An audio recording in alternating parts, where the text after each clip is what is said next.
Hello friends, welcome to my YouTube channel toy tales. ये है मौसी जी का घर, ये है इनकी रसोई और उनकी चारपाई, और ये है लाइटों से चमकता धमकता घर। और ये है मौसी जी के बेटे राहुल, जो कि शहर से आए हैं अपनी माँ जी से मिलने के लिए, और उनकी बहू अंजलि। और ये लोग आज स्विमिंग करेंगे अपने इस स्विमिंग पूल में। चले आए तो कहानी की शुरुआत करते हैं। अरे बेटा, ये कैसे कपड़े पहने हैं तुम लोगों ने? और तो और अगर मेरे गांव वालों ने देख लिया तो वो बहुत बुरा भला कहेंगे। ये बोलेंगे कि मेरे बच्चे भी शहर में जाकर शहरों वाले ही काम करते हैं। छोटे छोटे कपड़े पहने हैं तुम लोगों ने। देखो अपना हुलिया। राहुल बेटा, तुमने किस तरह के कपड़े पहने हैं? छोटी निक्कर और पूरे के पूरे दिख रहे हो। और तो और ये अंजलि भू, तुमने क्या पहना है? तौबा तौबा। आए, एक काम करो, जल्दी जल्दी ये कपड़े चेंज करके आओ। जाओ, शाबाश मेरे बच्चों, जाओ। राहुल, तुम अपनी मम्मी को क्यों नहीं कहते कि ये एक फैशन है? बताओ जरा। अब तुम मुझे ये बताओ कि अब हम किस तरह करेंगे स्विमिंग? तुम्हारी मम्मी तो डांट रही है ऐसे कपड़ों से कि भाई ये कपड़े मत पहनो।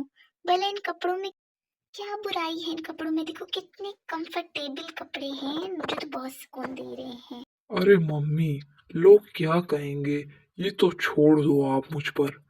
लोगों के सवालों का जवाब मेरे पास है। आप बेफिक्र हो जाएं और हमें नहाने दें। थोड़ा सा तो एंजॉय करने दें। जब से हम गांव में आए हैं बोर ही हैं, ना कहीं गए हैं ना ही कहीं घूमे हैं। आप बताएं हम क्या करें। लोगों को क्या है इन कपड़ों से? वैसे भी शहर में ये सब चलता है। वो भी तो कोई छोटी सी बात है, आप बड़ी बात कर रही हो। आप छोटी बात को बड़ी बात बना रही हो। अरे मम्मी, मान जाए, राहुल सही कह रहा है। आप तो बात का पतंगड़ बना रही पड़ी हैं। चले आप मान भी जाएं। मौसी जी अपनी मंजी पे बैठकर सब्जियों को चॉप कर रही थी कि उनके बच्चे जिद करने लगे कि हमें इस कपड़ों में स्विमिंग करने दे। आखिरकार इन कपड़ों में क्या बुराई है? और मौसी जी उन्हें मना कर रही थी कि ऐसे कपड़े मत पहनो। अगर मेरे गांव वालों ने देखा तो वो मेरे बारे में बुरी बुरी बातें मनाएंगे, जो कि मौसी अपने गांव में बहुत शान से रहती है। और यहाँ पे मौसी जी खाना पका रही थी, अपनी मंजी पे बैठ के सब्जी को काट रही थी, और रसोई में चूल्हे में आग लगाई है कि वो अपनी हंडिया ऊपर चढ़ा सके। मौसी जी इन्हें बहुत मना करती है, पर उनकी बहू अंजलि नहीं मान रही होती है। कुछ इस तरह की ड्रेसिंग की हुई है अंजलि ने, और वो यहाँ पे स्विमिंग करना चाह रहे हैं, जो कि मौसी जी मना कर रही हैं कि ऐसे कपड़े पहनकर स्विमिंग मत करो। अरे बेटा, क्यों नहीं मान रहे? अच्छा चलो, तुम लोग जो करते हो करो, मत मानो अपनी माँ जी की बात। मैं तुम लोग के लिए कोई अहमियत नहीं रखती। मौसी जी के मुंह से ये बात सुनकर राहुल उनके पास दौड़ा दौड़ा जाता है, ये कहने के लिए कि आप ऐसा मत कहें।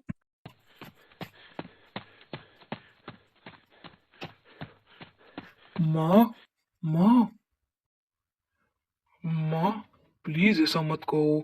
आप मुझे कितनी अजीज हो ये आप नहीं जानती माँ।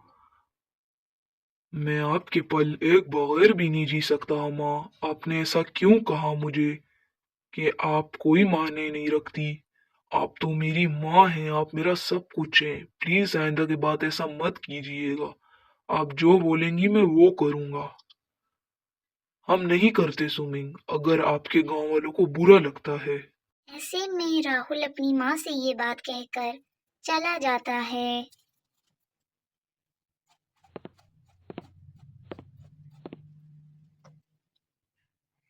और एक कोने में बैठकर दुखी हो जाता है। और मौसी जी ये दूर से देखकर माँ जी भी उनकी दुखी हो जाती हैं। माँ जी बहुत ही ज्यादा दुखी हो जाती हैं ये देखकर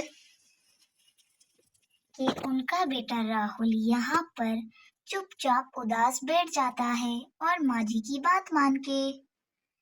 और जब मौसी जी ये देखती है तो उन्हें बड़ा ही दुख होता है।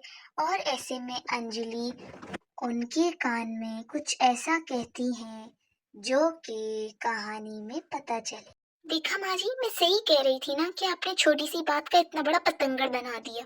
देखिए, राहुल एक कोने में जाकर उदास होकर बैठ गए हैं। ऐसी क्या था इन कपड़ों में जिससे आप लड़ने लग गई और इतना बुरा भला कहा राहुल को? कितना दुखी हो गया है वो। जरा देखिए उसके चेहरे को, देखिए कितना उदास बैठा है राहुल अकेले में।